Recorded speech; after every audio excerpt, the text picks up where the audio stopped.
The Step night out the or gun I came out, shoot! Marcus Funny, Hill I'm was the only police trying to captain. get home. Rain slicked the streets of Briarwood Estates, turning the manicured lawns into dark mirrors that reflected the street lamps like tired eyes. Marcus slowed his car as he passed the stone entrance sign, the same sign he'd driven past nearly every evening since moving in 6 months earlier. He exhaled, already feeling the weight of the day settle into his shoulders. Another double shift, another stack of reports, another reminder that being calm, measured, and professional didn't stop the world from deciding who you were before you spoke a word. He had just turned onto his street when flashing headlights cut across his rearview mirror. A security SUV rolled up fast behind him, lights off but engine roaring, aggressive and close. Marcus frowned and pulled to the curb, habit drilled into him by years on the force. Before he could reach for his wallet, the SUV door flew open. "Hands on the wheel. Don't move," a voice shouted. Marcus froze. A man in a black HOA security uniform stepped into the rain, pistol raised, finger tight on the trigger. The beam of a flashlight cut through the darkness, blinding Marcus through the windshield. His heart thudded, not with surprise, but with a familiar, bitter understanding. "I live here," Marcus said evenly, keeping his hands visible.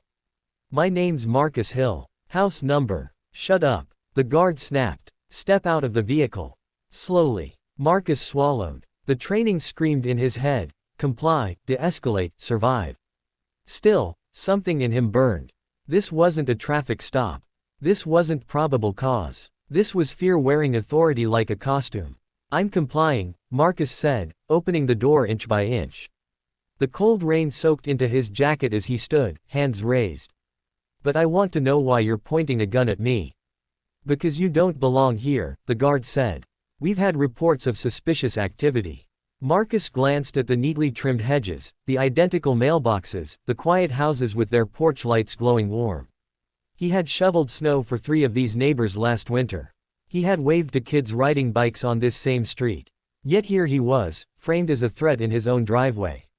"Sir," Marcus said, voice steady but tight, "lower your weapon." "This isn't necessary." The guard laughed, sharp and humorless. "You don't tell me what's necessary." A few curtains twitched. A porch light clicked on. The neighborhood, so peaceful moments earlier, seemed to hold its breath. The guard ordered Marcus to his knees. Rain soaked his pants, cold biting through the fabric.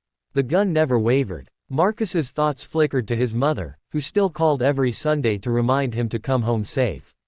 To his daughter, asleep at college miles away, who believed her father wore the badge because it made the world fairer. A car door slammed somewhere behind them. A woman's voice trembled through the rain. "Is everything okay?" "Ma'am, go back inside," the guard barked. "No," she said. "That's my neighbor." Marcus recognized her voice, Mrs. Caldwell from 2 houses down. She sounded scared, but there was steel beneath it. "I said inside," the guard shouted, gun jerking slightly as he turned his head. "Keep your eyes on me," Marcus said quietly, heart pounding. "You don't want an accident." The guard's face flushed. "You threatening me?" "No," Marcus said. "I'm trying to keep everyone alive." Police sirens wailed faintly in the distance. Someone had called 911.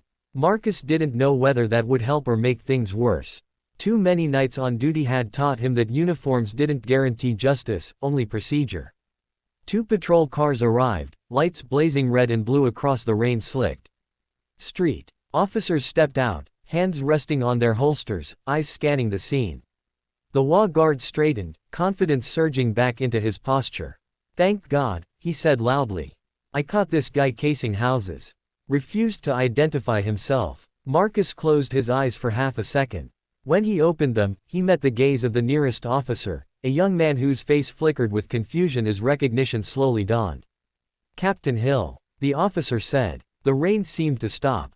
The guard stiffened. "Captain, what?" Marcus stood carefully as the officer approached, lowering his weapon in respect.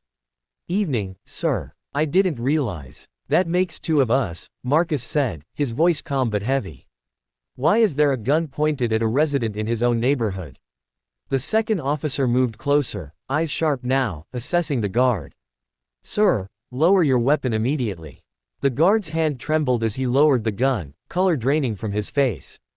I didn't know," he stammered. "He didn't say." "I tried," Marcus said. You didn't listen. Silence pressed down, broken only by the rain. Neighbors had begun to gather, faces peering from porches, some holding phones, some holding hands to their mouths. Marcus turned to the officers. I want a full report, he said.